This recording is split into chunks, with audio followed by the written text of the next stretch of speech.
Colds, coughs, and COVID. It seems like a lot of people are sick right now. Dr. Christina Madison says there's also been an uptick in reports of a brutal, long-lasting cough going around after being sick with a respiratory illness. She says this hacking cough can last for several weeks, even months.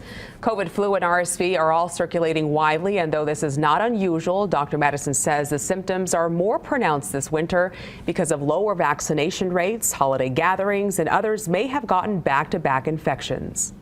Having a cough for maybe 2-3 weeks is probably not out of the norm, especially because it seems like people are getting back-to-back infections. So they may get the flu first, and then it lowers their immune system, and then they end up with RSV, or maybe they've had COVID, and vice versa.